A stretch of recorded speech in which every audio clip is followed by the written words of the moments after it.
ईश्वर ने हमें दूसरों का न्याय करने के लिए नहीं बल्कि सत्य की खोज करने के लिए बुलाया है। मनुष्य का स्वभाव है कि वह दूसरों के जीवन को देखकर तुरंत कोई ना कोई निर्णय बना लेता है।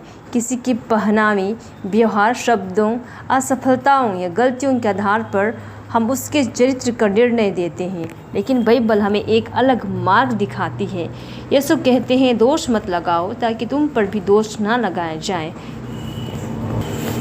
इसका अर्थ यह नहीं कि हम सही और गलत का विवेक छोड़ दें, बल्कि यह कि हम स्वयं को अंतिम न्यायाधीश ना समझें। अंतिम न्याय केवल ईश्वर का अधिकार है। ईश्वर ने हमें इस संसार में किसी को दोषी ठहराने या उसकी निंदा करने के लिए नहीं भेजा है।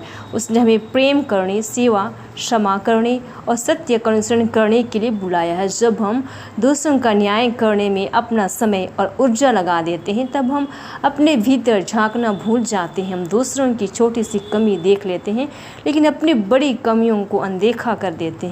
सच्चाई की खोज का अर्थ केवल जानकारी प्राप्त करना नहीं, इसका अर्थ है अपने जीवन को ईमानदारी से परखना, ईश्वर के वचन के प्रकाश में चलना और हर दिन स्वयं को बेहतर बनाना।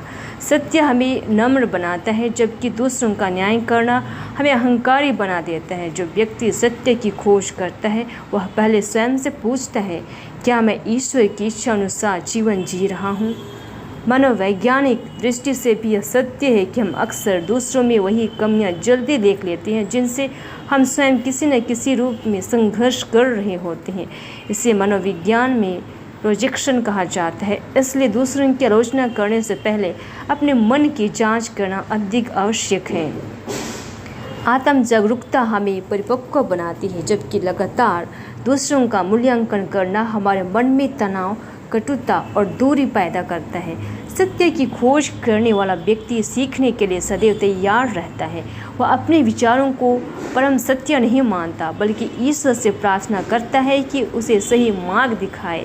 वह लोगों की गलतियों से घृणा नहीं करता, बल्कि उनके लिए प्रार्थना करता है कि वह जानता है कि हर व्यक्ति एक ऐसी कहानी लेकर चलता है जिसे हम पूरी तरह नहीं जानते। इसलिए वह निर्णय देने से पहले दया और समझ का मार्ग चुनता है।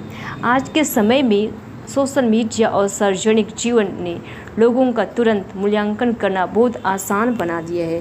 कुछ तस्वीरें, कुछ शब्द या एक घटना देखकर हम किसी व्यक्ति के बारे में अस्थायी राय बना लेते हैं, लेकिन ईश्वर मनुष्य के बाहरी रूप को नहीं बल्कि उसके हृदय को देखता है। इसलिए यदि हम सचमुच मसीह के शिष्य बनना चाहते हैं, तो हमें भी अपने हृदय में करुणा, धैर्य और विनम्रता विकसित करना चाहिए। सत्य की खोज का मार्ग कभी कभी कठिन लगता है। इसमें अपने अहंकार को छोड़ना पड़ता है, अपनी गलतियों को स्वीकार करना पड़ता है और लगातार सीखते रहना पड़ता है। परंतु यही मार्ग हमें वास्तविक स्वतंत्रता देता है। यीशु ने कहा, तुम सत्य को जानोगे और सत्य तुम्हें स्वतंत्र करेगा। यह स्वतंत्रता दूसरों पर अधिकार जमाने की नहीं, बल्कि प्रेम और सत्य में जीने की स्वतंत्रता है। आइए हम ईश्वर से प्रार्थना करें और यह संकल्प लें कि हम किसी के बारे में जल्दबाजी में निर्णय न करें। हम लोगों को समझने का प्रयास करें, उनके लिए प्रार्थना करें और अपने जीवन को सत्य के प्रकाश में परखेंगे।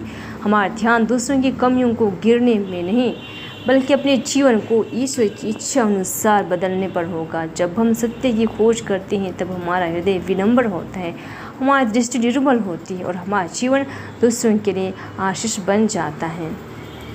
आइए हम प्रतिदिन सत्य की खोज करें, अपने जीवन को उसके अनुसार ढालें और अपने प्रेम, विनम्रता तथा सेवा के द्वारा संसार में ईश्वर की प्रकाश को फैलाएं। ये एक सच्चे विश्वासी की पहचान है।